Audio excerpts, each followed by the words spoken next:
Hey guys, welcome back to my channel. So today, obviously, we are not in our usual location, but instead we are at an abandoned one-room schoolhouse. I think one-room schoolhouses, especially ones that have been abandoned, are really hauntingly beautiful because it just reminds you of the past. I know this one, I did my research on it. This one was opened at some point in the 1800s, but closed in the 1950s due to consolidation. And it is actually one of the few remaining structures of a ghost town, which I think is really cool. I've actually been to a decent amount of one-room schoolhouses, and I think this is one of the prettier ones. But it's really sad to see that it fell into a state of disarray. I know in the Midwest, across the Midwest, it's a thing where school districts will buy one-room schoolhouses and they'll fix them up for students to use when they're learning about the 1800s. So it's really sad to see that this one unfortunately did not make the cut. Shout out to my younger sibling for humoring me and letting me drive him out all the way out here so we could film. Yeah, I really love one-room schoolhouses. I think they're so cool. I really hope you guys enjoy this video. I know the audio quality isn't the best. My apologies for that, as the road was a lot busier than I thought it would be. And I also had some audio equipment issues.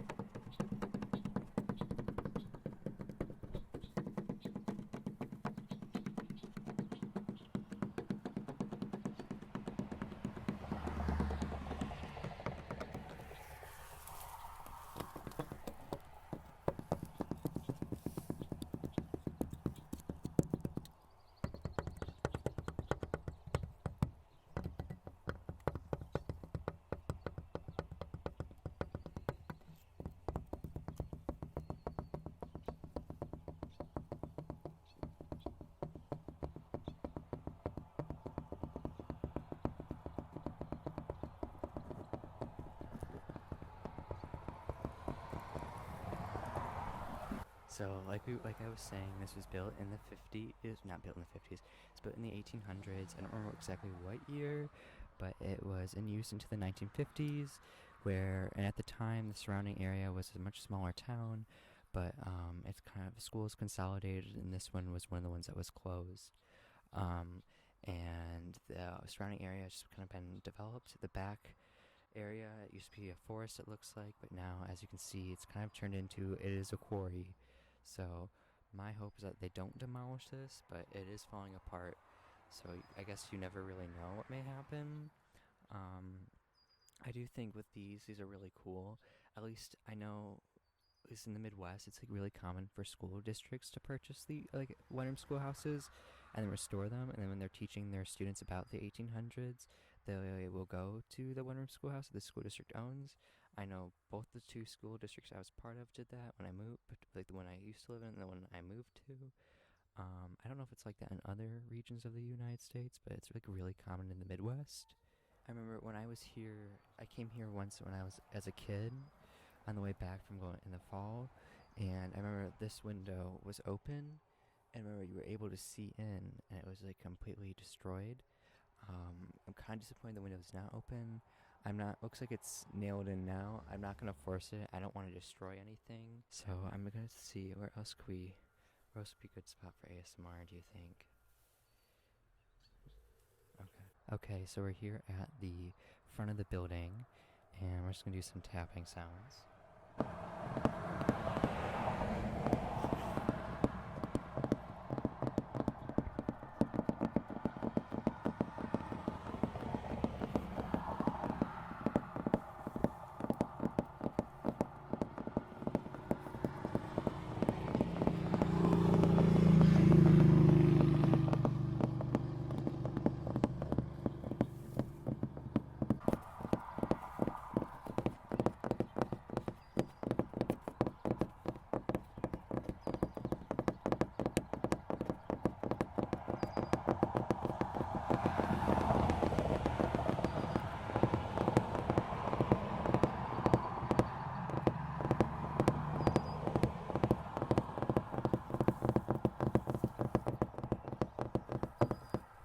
So it's really interesting that like this is still standing, and that you can still see, like, if I look through the window, you can still sort of see, like, the structure, and even sort of like the old plaster that was on that the old plaster that used to be on the structure. It's even like you can see where like they had the original keyhole, original doorknob and keyhole. I know they have like a more newer one, probably from this whenever they first closed this. But you can see, I have a theory that this may have been possibly thought about being converted into a house. 'Cause I know it's really common, but like, 'cause the address is still up, which I feel like that's usually, I feel like they don't put those on schools.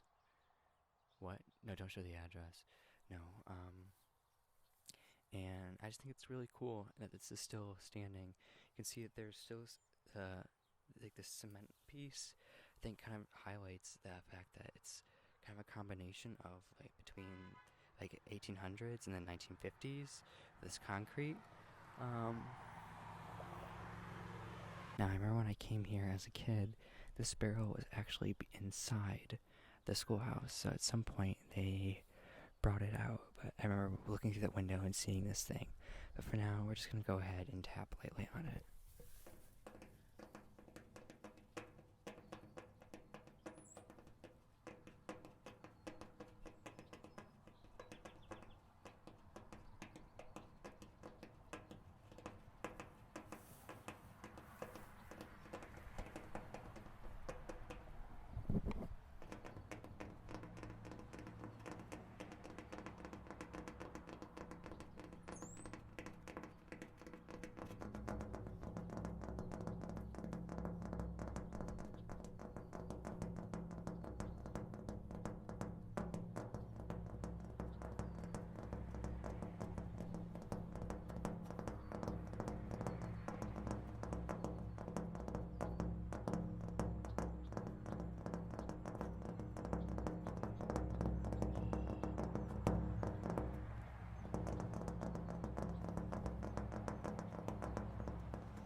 Okay. And as you can see, there's this fence. There's a quarry they put back there, and we're allowed to be here, but no trespassing signs are on the fence, so you can't go beyond the fence, because that's private property. I'm not really sure who owns this land at this point, to be truthful. I was looking more into it, and this area did used to be part of like a smaller settlement. Like there was a surrounding town, there was a cemetery nearby, but it does appear that through suburban sprawl, there's a subdivision across the street, and there's a quarry. So things have changed. And it's just it's really sad but interesting that to see that there's this remnant of the past, but to kind of see it's really sad to see how much it's neglected. Like if you look right there, there's a giant hole right in the foundation, which it just goes to show like how old this structure is and how sad it is that it's falling apart. And I like to think about the people that went to school here and the stories they must have had and the memories that they had.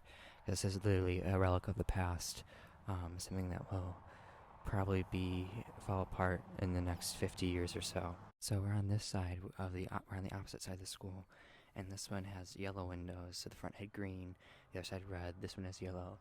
Maybe this was green at one point, it just faded. It is a little sad to see that it has been vandalized with graffiti, but what can you do? So.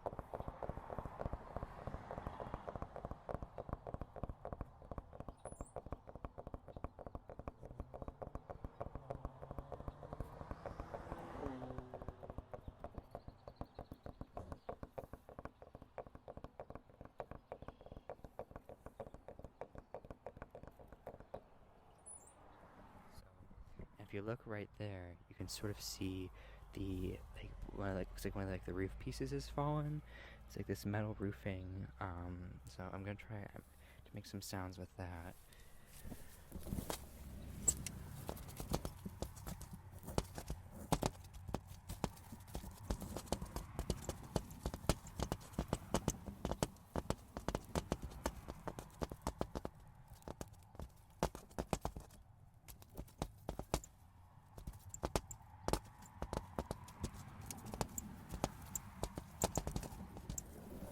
It's very squeaky.